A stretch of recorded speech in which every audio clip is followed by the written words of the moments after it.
성전을 찾은 성도님들과 온라인으로 함께 예배하는 모든 성도님들을 진심으로 환영합니다. 혹시 물건을 자주 잃어버리시는 편이십니까?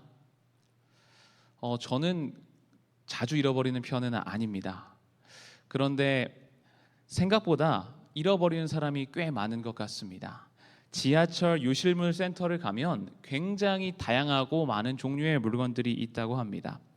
그런데 여기서 더 중요한 것은 무엇이냐면 들어온 물건 중 주인이 몇 퍼센트나 찾아갈까요? 얼마나 찾아갈 것 같으세요? 10%. 그거보다는 사람들이 그래도 자기 것을 잘 챙깁니다. 30에서 50% 정도 찾아간답니다. 그러니까 3분의 1에서 절반 정도의 사람은 아예 찾아가진 않는다는 거예요. 물건을 잃어버려도 그냥 귀찮으니까 다시 사면 되니까. 그래서 가장 많이 찾아가지 않는 물건을 보니까 우산이랍니다. 우산. 비 오는 날 우산을 갖고 탔다가 잠깐 놨다가 내릴 때 놓고 내리는 거죠. 우산, 텀블러, 물병이죠. 그리고 책, 휴대폰 케이스, 장갑, 모자, 이런 것들이 가장, 목도리, 이런 것들이 가장 잘 잃어버리고 사람들이 안 찾아간다는 것입니다. 그런데 이 목록의 리스트를 보면 사람들이 휴대폰과 지갑은 잘 찾아간다는 거예요. 핸드폰을 잃어버린 경우는 거의 10명 중에 9.8명은 다 찾아간다는 겁니다. 왜 그럴까요? 모자, 장갑 등은 다시 사면 되지만 핸드폰, 지갑은 다시 사기 아까운 비싼 물건이거나 자기에게 굉장히 소중한, 자기가 생활하는데 반드시 필요하고 수많은 데이터들이 들어있는 것들이 있기 때문입니다. 오늘 본문의 말씀 속에서 절대 잃어버리면 안 되는 것을 잃어버린 이야기가 나옵니다. 누가복음 2장 41절 52절 말씀입니다. 제가 읽겠습니다. 그의 부모가 해마다 6월절이 되면 예루살렘으로 가더니 예수께서 12살 되었을 때에 그들이 이 절기의 관례를 따라 올라갔다가 그 날들을 마치고 돌아갈 때에 아이 예수는 예루살렘에 머무셨더라. 그 부모는 이를 알지 못하고 동행 중에 있는 줄로 생각하고 하룻길을 간 후 친족과 아는 자 중에서 찾되 만나지 못하매 찾으면서 예루살렘에 돌아갔더니 사흘 후에 성전에서 만난즉 그가 선생들 중에 앉으사 그들에게 듣기도 하시며 묻기도 하시니 듣는 자가 다 그 지혜와 대답을 놀랍게 여기더라. 그의 부모가 보고 놀라며 그의 어머니는 이르되 아이야 어찌하여 우리에게 이렇게 하였느냐 보라 내 아버지와 내가 근심하여 너를 찾았노라. 예수께서 이르시되 어찌하여 나를 찾으셨나이까 내가 내 아버지 집에 있어야 될 줄을 알지 못하셨나이까 하시니 그 부모가 그가 하신 말씀을 깨닫지 못하더라. 예수께서 함께 내려가사 나사렛에 이르러 순종하여 받드시더라. 그 어머니는 이 모든 말을 마음에 두니라. 예수는 지혜와 키가 자라며 하나님과 사람에게 더욱 사랑스러워 가시더라. 아멘. 12살 된 예수님을 잃어버린 요셉과 마리아의 이야기입니다. 예수님 가족은 나사렛에서 살고 있었습니다. 유대인 가정이었기 때문에 6월절 절기를 지키러 예루살렘으로 올라갔다고 되어 있습니다. 우리가 추석, 설을 지내듯이 명절을 지낸 것이죠. 그런데 그곳에서 이제 명절을 다 세고 나서 돌아가려고 하고 있는데 돌아간 지 하루쯤 지난 시점에서 내 아이 예수가 없다는 것을 깨닫게 됩니다. 아이를 잃어버린 것이죠. 나사렛에서 예루살렘, 사실 예루살렘으로 올라가는 것이 아니라 예루살렘으로 내려가는 것이 맞습니다. 나사렛이 더 위에 있습니다. 거리가 100에서 한 120km 정도 된다고 해요. 그래서 꽤나 먼 거리인 것입니다. 걸어서 이동해야 됐기 때문에. 그런데 12살 된 아이를 잃어버린 것입니다. 이 이야기를 읽으면서 우리는 생각해 볼 수가 있어요. 아니 어떻게 그때 당시 12살이라고 하면 지금 우리 교회 어린이 중에 제일 형님인 이시우 정민규 어린이 정도 또래 됩니다. 만으로 계산해봐도 그 정도가 돼요. 그 아직 어린이 같은 아이들인데 하루 동안 몰랐다는 거예요. 어떻게 이럴 수 있을까? 그 당시 나라의 인구는 매우 조밀하였으며 갈릴리에서 온 무리의 대열은 매우 컸다. 그들이 도시를 떠날 때에 큰 혼잡이 있었다. 그들은 그분이, 예수님이 무리 가운데 있을 것으로 생각하고 별로 걱정하지 않았다. 그러니까 유월절은 대명절이었습니다. 전 세계에 흩어져 있던, 디아스포라로 흩어져 있던 유대인들이 돌아오는 큰 행사였어요. 그래서 유명한 역사가인 요세푸스의 기록에 보면 당시 유월절에 250만 명 이상이 예루살렘에 모였다고 기록합니다. 당시에 굉장히 많은 인원이 모인 겁니다. 그리고 그 당시 이동할 때는 가족 단위로, 소가족 단위로 이동한 것이 아니라 대가족, 이웃, 마을 단위로 그룹을 지어서 이동했다고 해요. 그러니까 우리 가족만 챙기면 되는 것이 아니라 원래부터 온 무리를 지어서 이동했기 때문에 어디서 누구랑 잘 놀고 따라오고 있겠지 당연히 생각한 것입니다. 그래서 잃어버릴만 했나요? 아닙니다. 아무리 그래도 그렇지 어떻게 자기 아이를 하루 동안이나 잃어버릴 수가 있을까요? 다른 어떤 이유가 있었습니다. 시대의 소망 80쪽에 기록된 말씀입니다. 그들은 가는 도중에 친구와 친지들과 함께 여행하는 기쁨에 몰두되어 밤이 되기까지 그분이 없는 것을 알지 못했다. 요셉과 마리아는 변명할 수가 없습니다. 여행하는 기쁨에 몰두되어서 이유를 분명하게 이야기해요. 정신이 딴 데 가 있었던 겁니다. 요셉과 마리아가 예수님을 잃어버린 이유는 정신없었고 바빴기 때문이에요. 진짜 집중해야 할 곳에 집중하지 못하고 있었기 때문입니다. 여행하는 기쁨 그 자체에 흥분되어서 챙겨야 할 자신의 소중한 자녀를 챙기지 못한 거예요. 친구들과 가족들과 오랜만에 만나 누리는 교제와 그 여행 자체의 기쁨 때문에 정신없음과 바쁨 속에서 예수님을 잃어버린 것입니다. 이 문제는 우리에게 많은 교훈을 줍니다. 왜냐하면 현대를 살아가는 우리는 이보다 더 바쁘고 정신없는 환경 속에서 살아가고 있기 때문입니다. 기술이 많이 발달했죠. 그래서 이 무더운 날씨 속에서도 우리는 이렇게 시원하게 아주 은혜롭게 예배를 드릴 수가 있습니다. 뿐만 아니라 다른 사람과, 멀리 있는 사람과, 미국에 있는 사람과도 쉽게 연락을 할 수 있죠. 과학기술의 발달로 모든 게 편리해지고 빨라졌습니다. 그래서 우리 삶에 여유가 생겨야 하는데 이상하게도 그 기술로 인해서 우리는 더 바빠지기 시작했습니다. 우리는 모두가 너무나도 바쁩니다. 정신없이 살아갑니다. 오랜만에 만난 친구에게 요즘 어떻게 지내? 라고 물어보면 바빠 죽겠어 라고 하는 말이 관용구처럼 쓰입니다. 물어봤을 때 안 바쁘다고 하는 사람이 한 명도 없어요. 그리고 어쩌면 그 때때로는 그 바쁘다는 것을 굉장히 뿌듯하게 여깁니다. 왜냐하면 현대 사회에서 잘 살고 있는 것의 기준은 효율성과 생산성, 그리고 바쁘게 살아가고 있는 사람이 잘 산 것처럼 느껴지기 때문입니다. 단순히 느낌만이 아니라 OECD 국가의 평균보다 우리는 1년에 한 사람당 149시간을 더 일한다고 합니다. 1년으로 환산했을 때, 하루로 환산했을 때 하루에 30분 이상 더 일하는 거예요. OECD 국가 중에 최하위권이라고 이야기합니다. 그래서 어떤 학자는 우리는 지금 생산성의 중독에 빠졌다라고 이야기합니다. 좀 쉬어야겠다라고 하고 집에 가서 쉬는 순간 어떤 걸 하죠? 가만히 누워 있나요? 아닙니다. 쉬려고 무언가를 켭니다.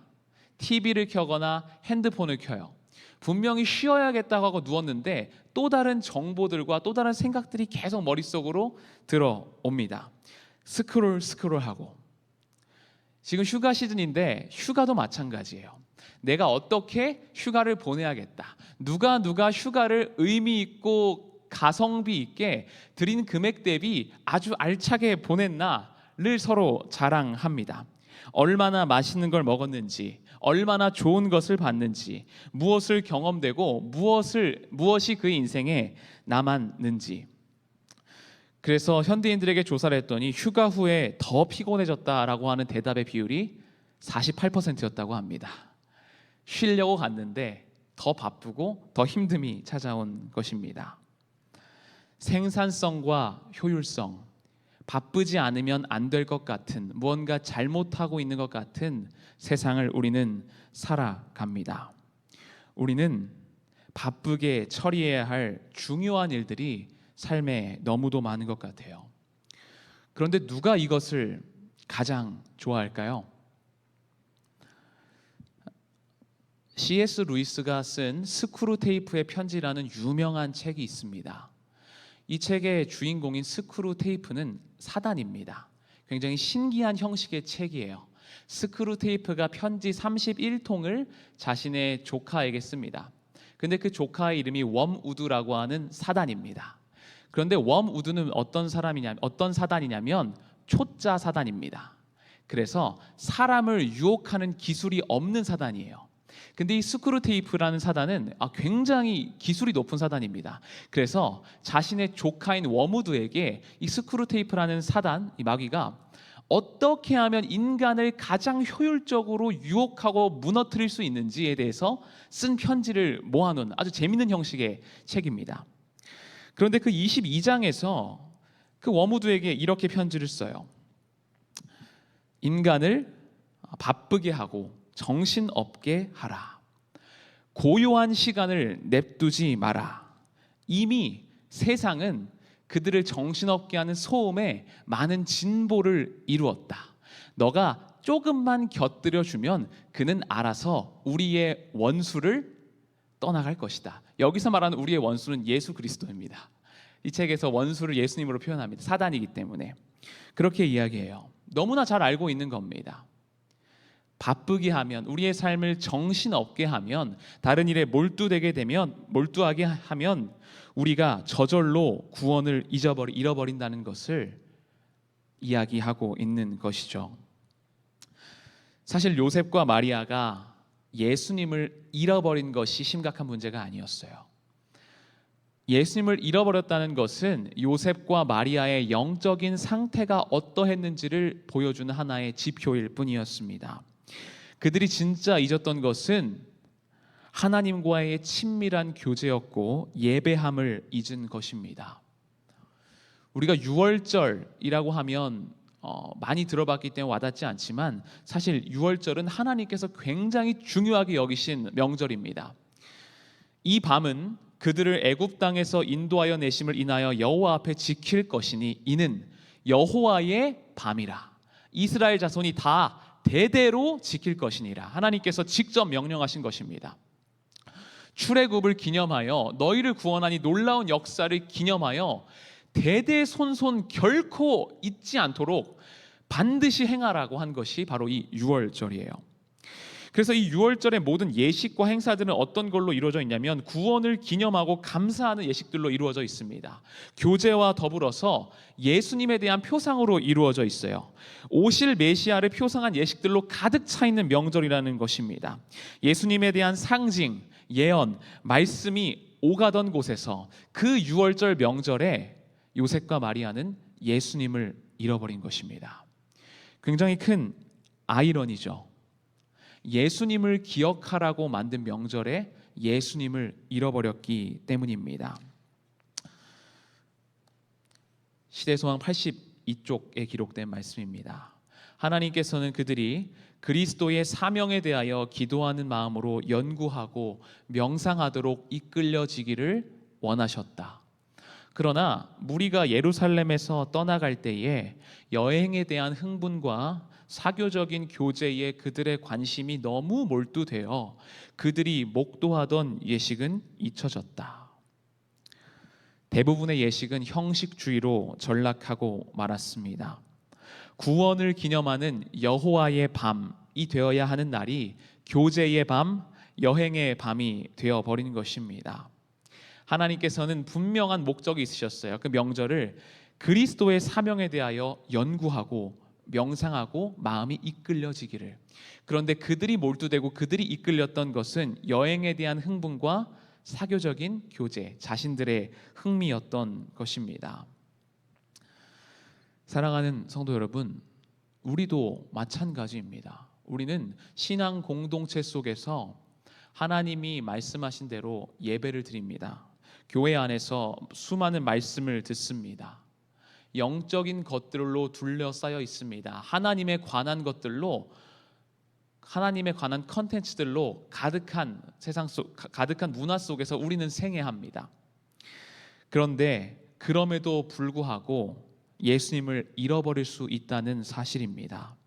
예배는 드리고 있지만, 말씀을 듣고 있지만, 다른 어떠한 이유 때문에 우리 머릿속이, 우리 마음속이 정신없고 바쁘다면, 다른 곳에 몰두되어 있다면 우리는 예수님을 잃어버릴 수 있는 것입니다. 예배를 드리는 데 있어서 안식일을 기억하여 거룩히 지키면서 하나님과의 친밀한 교제와 예수 그리스도의 구원하심에 집중된 예배를 드리는, 그래서 하나님께 영광 돌리는 서울중앙교회가 되기를 간절히 소망합니다. 예수님의 모본을 한번 살펴보고자 합니다. 사실 우리보다 예수님께서 좀 더 바쁘셨습니다. 시대의 소망 362페이지에 보면 예수님의 사역을 표현하면서 이렇게 이야기해요. 예수님의 생애만큼 활동과 책임으로 꽉 차 있는 생애는 없었다. 정말 바쁘셨던 거예요. 뭐만 하면 사람들이 몰려들었습니다. 어디 갈 때마다 난리여서 병자들이 예수님 곁으로 다가가기가 힘든 내용들을 많이 우리는 성경에서 발견하죠. 바리새인과 서기관들도 틈만 나면 예수님을 찾아왔습니다. 다 예수님께 나와왔어요. 그리고 틈만 나면 예수님을 또 죽이려고 논의까지 했습니다. 정말 바쁜 생애였어요. 그런데 그런 생애를 사실 때 예수님은 이렇게 하셨습니다. 마가복음 1장 35절입니다. 새벽 아직도 밝기 전에 예수께서 일어나 나가 한적한 곳으로 가사 거기서 기도하시더니. 아멘. 누가복음 5장 또 누가복음 6장의 내용에도 비슷한 말씀들이 많이 나옵니다. 새벽 아직 밝기 전에 아무도 없는 한적한 곳을 찾아가셔서 그곳에서 하나님과 교통하셨다는 것입니다. 왜냐하면 하나님과 교통함으로 충전되지 않으면 예수님께서는 자신의 사명을 감당하실 수가 없으셨기 때문입니다. 하나님께서만이 주실 수 있는 능력을 반드시 받으셔야 했기에 예수님께서는 그 시간을, 그 이른 시간에 아무도 없는 곳에서 고요함 속에서 하나님과 교통하고 교제하셨던 것입니다. 우리가 너무 세상 일에 정신을 빼앗겨 영생의 소망의 중심이 되시는 그분을 전혀 생각하지 않는다면 우리는 예수님과 하늘 천사들과 분리된다. 이것이 그리스도를 따르노라고 하는 자들 가운데 낙담이 빈번히 존재하는 이유이다. 아멘. 그런데 우리가 아무리 바빠도 이렇게 물리적으로 까먹을 수가 없는 일들이 있습니다. 그게 무엇인지 아십니까? 밥때입니다. 밥때. 그래서 흔히 막 우스갯소리로 12시만 되면 이제 우리가 안식일 12시 설교가 넘어가면 다들 이제 표정이 굳는다. 뭐 이런 말씀을 많이 하시죠. 물리적으로 배가 고프기 때문이에요. 그리고 또 우리가 절대 까먹지 않는 경우가 있습니다. 아무리 바빠도 바로 화장실에 갈 때입니다. 왜냐하면 화장실에 가지 않고 끝까지 참으면 어떻게 될까요? 낭패를 보게 됩니다. 굉장히 부끄러운 일을 당하게 돼요. 도저히 그것은 용납할 수 없는 일이기 때문에 우리는 어떤 때가 있어도 거의 끼니를 거르진 않고요. 많아도 뭐 두세 끼를 연속으로 굶는 것은 더더욱 하지 않습니다. 그리고 아무리 중요한 수업이어도 잠시 화장실 좀 다녀오겠습니다라고 하면 다 용납이 됩니다. 정말 부끄러운 일을 당하게 되기 때문이에요. 우리가 하나님과의 친밀한 교제를 하는 일을, 하나님께 진심으로 예배드리고 하나님께 집중하는 삶을 정말로 그렇게 하지 않았을 때에 나의 인생에 큰 낭패가 찾아온다고 인식해야 할 것입니다. 내가 정말 배고프다, 도저히 하나님과의 친밀한 교제를 하지 않았더니 견딜 수가 없다. 내 영혼이 충전되지 않아서 참을 수가 없다라고 하는 고백이 나와야 할 것입니다. 예수님께서 새벽 정말 피곤하셨지만 그곳에 나아가셨던 이유는 힘들지만 그것을 참아내고 억지로 가신 게 아니었어요. 만약에 예수님께서 하나님과 교통하지 않으시면 그것이 낭패였기 때문에, 참을 수가 없으셨기 때문에 하나님과 친밀한 교제 속으로 들어가셨던 것입니다. 사랑하는 성도 여러분, 예수님을 기억하고 하나님과 친밀한 교제를 나누는 일을 우리의 삶 속에서 그 시간을 반드시 구별하여 놓으시고 그 시간을 기쁨으로 맞이하는 우리가 되기를 간절히 소망합니다. 이어서 다행히 마리아와 요셉이 예수님을 찾았습니다. 며칠 만에 찾았냐면 3일 동안 열심히 찾아서 3일 만에 찾았습니다. 그리고 그의 부모가 놀라며 이렇게 예수님께 말하죠. 아이야, 어찌하여 우리에게 이렇게 하였느냐? 보라, 내 아버지와 내가 근심하여 너를 찾았노라. 예수님을 꾸짖는 것 같습니다. 왜 우리한테 이렇게 하였냐? 마치 예수님께서 어떤 큰 말썽을 끼친 것처럼 이야기합니다. 이해가 됩니다. 어린 자녀를 3일 동안 잃어버렸다가 다시 찾은 심정이 어떻겠습니까? 놀라고 안심되는 마음에 긴장이 풀려서 그런 말이 나왔겠죠. 그런데 예수님께서는 굉장히 단호한 말씀을 하십니다. 예수께서 이르시되 어찌하여 나를 찾으셨나이까? 내가 내 아버지 집에 있어야 될 줄을 알지 못하셨나이까? 하시니 되묻습니다. 당연히 여기 있죠 라는 거예요. 그거를 모르셨습니까? 너무하십니다. 부모를 안심시킬 수도 있으셨는데 그렇게 하지 않으시고 무언가 가시돋친 말을 하십니다.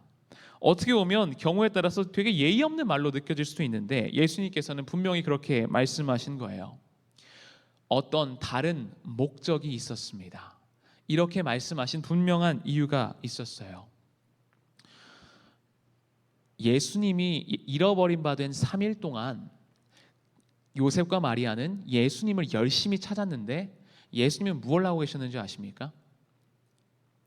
랍비들과 대화하고 계셨어요. 진리를 나누고 계셨습니다. 그런데 그것보다 그것에 앞서 굉장히 중요한 사건이 있었습니다.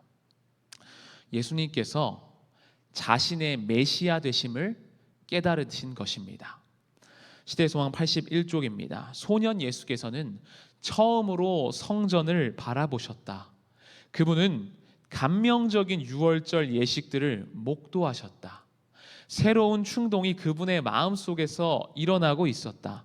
당신의 사명의 신비가 구주에게 공개되고 있었다. 아멘.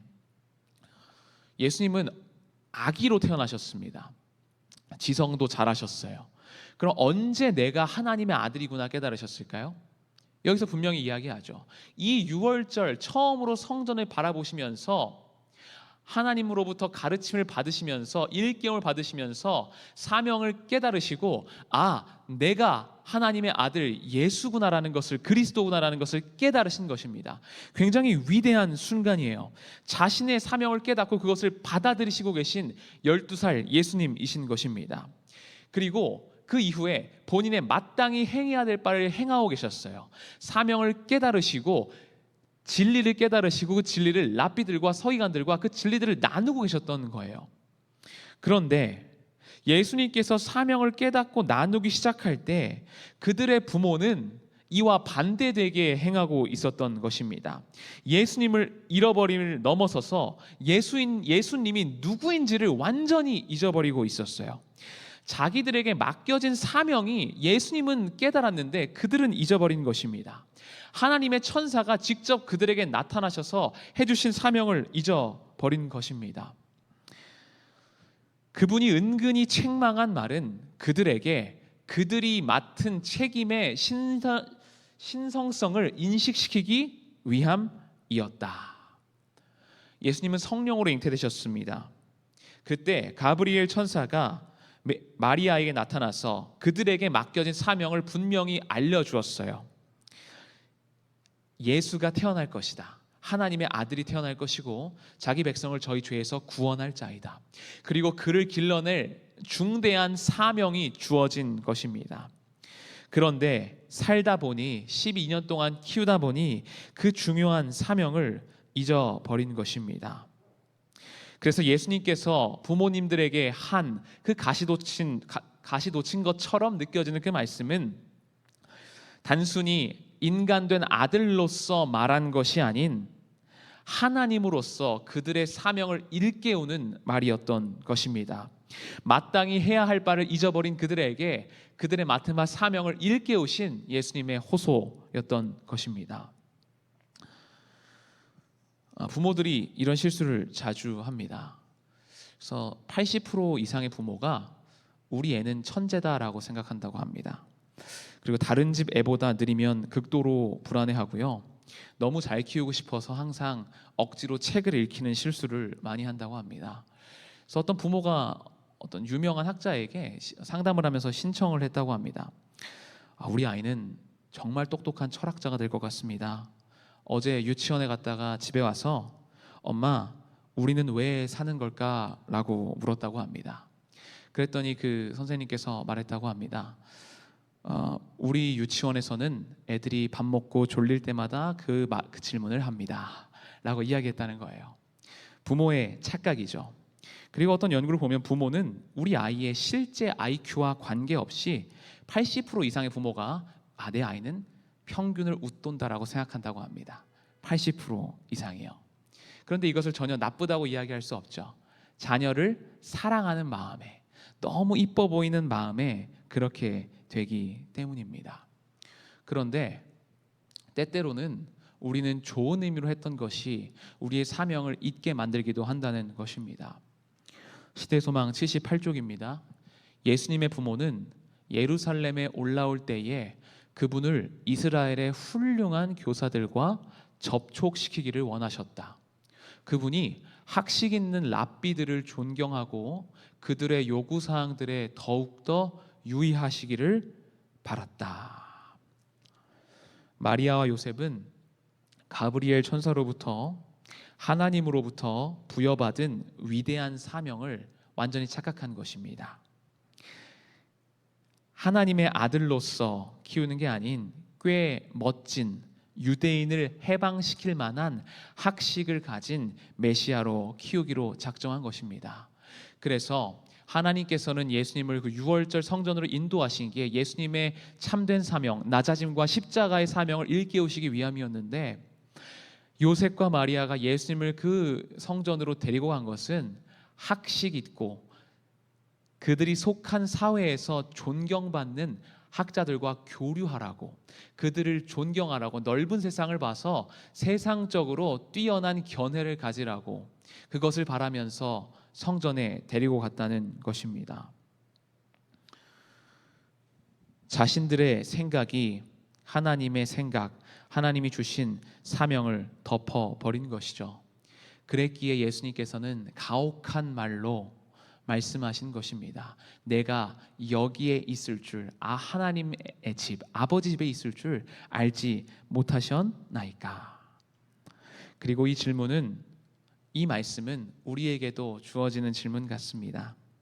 하나님께서는 우리에게 생명과 삶이라고 하는 선물을 주셨습니다.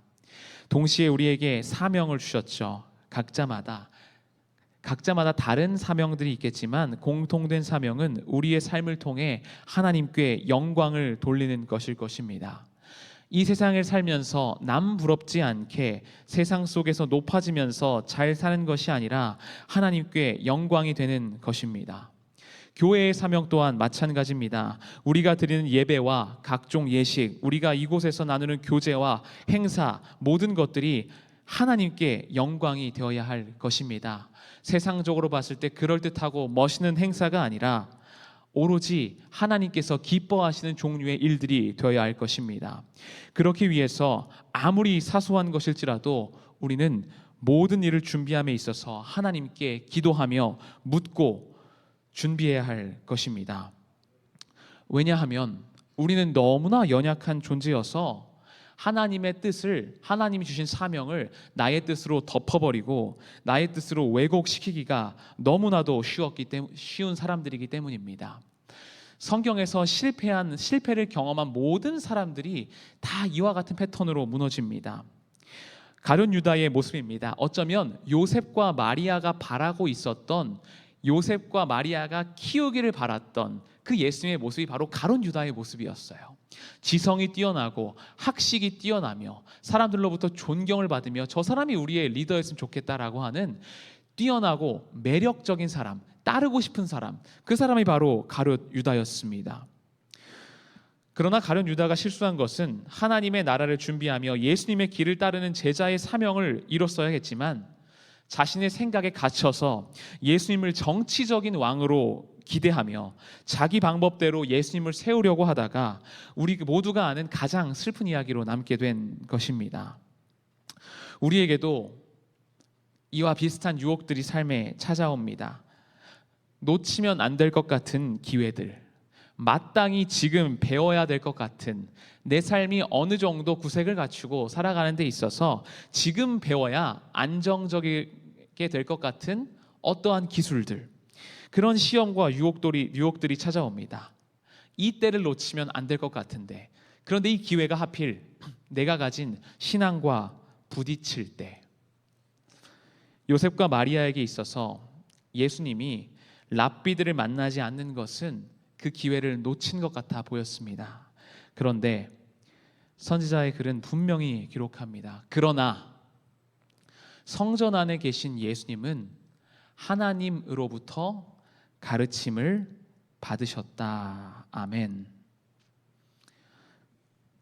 우리의 삶은 어떤 기술이 아니라, 인간적인 능력이 아니라 오직 하나님으로 말미암아 하나님의 가르침을 따를 때에만 가장 좋은 모습, 가장 좋은 모양이 될 것입니다. 우리의 일상생활을 살아가는 일, 내 생업에 최선을 다하는 일, 자녀를 기르는 일, 나의 노후를 계획하는 일, 직장을 선택하는 일, 모든 것에 있어서 어떤 다른 기술을 의지하시기 전에 하나님으로부터 가르침을 받는 성도들이 되기를 간절히 소망합니다. 또 우리 교회가 가야 할 길을 계획하고 목적을 정하고 나아갈 때에 그 어떤 것에 우선해서 하나님께 구하고 하나님의 가르침을 구하는 우리 교회가 되기를 간절히 소망합니다. 그리하여서 우리가 가진 어떤 사명을, 하나님께서 주신 사명을 잊지 않고 그 사명을 이뤄가는 방법을 하나님께 간절히 구하며 가르침을 받으며 살아가는 우리 교회가 되기를 간절히 소망합니다. 지금 우리 어린아이들이 지난주부터 그 방법을 배우고 있습니다. 어린이 여름 성경학교가 진행되고 있는데요, 천지창조라는 주제로 창조주 하나님을 배우고 있습니다.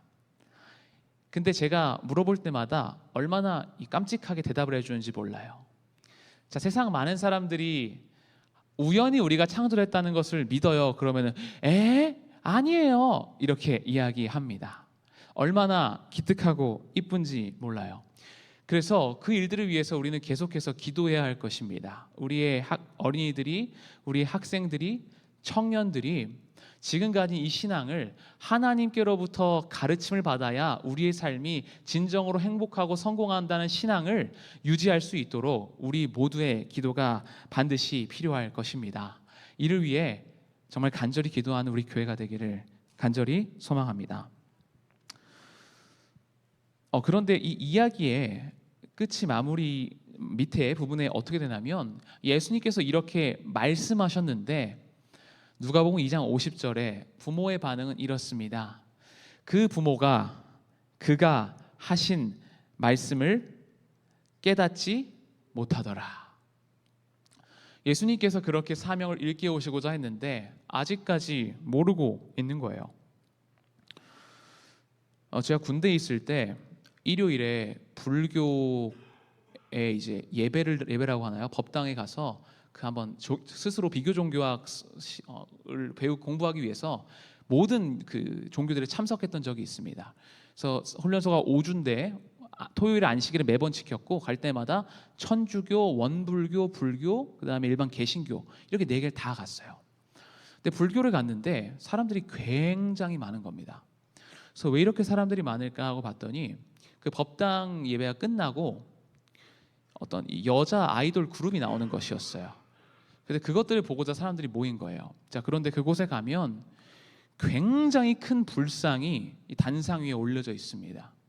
그런데 그 여자 아이돌이 나오자 그 법당에서 어떤 일을 했냐면 갑자기 스크린이 위에서 쫙 내려오는 겁니다. 왜 내려왔는 줄 아십니까? 부처님의 눈을 가려야 된다는 거예요. 그러니까 지금 여기서 좀 불경한 것을 행하니까 부처님의 눈을 가리워야 된다라는 거예요. 그래서 그걸 보고 전 충격을 받았습니다. 와, 이게 무슨 일일까? 그러면서 와서 곰곰이 그때 생각하는데 그런 교훈을 얻게 됐어요. 우리 또한 비슷한 실수를 할 수 있겠구나. 하나님께서 우리를 언제나 지켜보고 계시는데 우리의 마음 가운데 계속해서 말씀하고 계시는데 우리는 그것을 전혀 모르고 하나님의 눈을 가려버리고 내 하고 싶은 대로만 할 수 있겠구나라는 생각이 들었습니다. 예수님께서 분명히 말씀하셨어요. 내 아버지 집에 내가 당연히 있지 않습니까? 아버지 어머님 맡겨진 사명을 기억하세요. 그런데 그 부모는 그가 하신 말씀을 여전히 깨닫지 못하고 있는 것입니다. 그런데 더더욱 놀라운 것은 그럼에도 불구하고 예수님께서는 우리를 위하여 우리가 알든지 알지 못하든지 깨닫든지 깨닫지 못하든지 간에 계속해서 자기가 마땅히 해야 할 바를 결단코 잊지 않으시고 사랑으로 행하고 있다는 사실입니다. 예수께서는 이 세상에 오셔서 할 일을 하고 계셨다. 자신의 부모가 사명을 잇고 있을 때 예수님께서는 자신의 사명을 깨달으시고 그 진리를 곧바로 전하고 계셨습니다. 그리고 지금 이 시간 예수님께서 우리가 알든지 알지 못하든지 삶의 힘든 순간이 다가와서 하나님께 우리가 예수님께 불평할 때도 예수님께서는 우리를 위하여 여전히 기도하고 계시다는 것입니다. 우리가 결코 잊지 말아야 할 것들을 잊을 때 예수님께서는 결코 잊지 말아야 할 때때로는 잊어서도 될 것 같다고 느껴지지만 예수님께서는 절대 잊지 않으시고 누가복음 19장 10절의 말씀처럼 잃어버린 자를 찾아 구원하시고자 이 시간 지금 애쓰고 계시다는 사실입니다. 우리는 이 사실을 반드시 기억하게 되기를 간절히 소망합니다.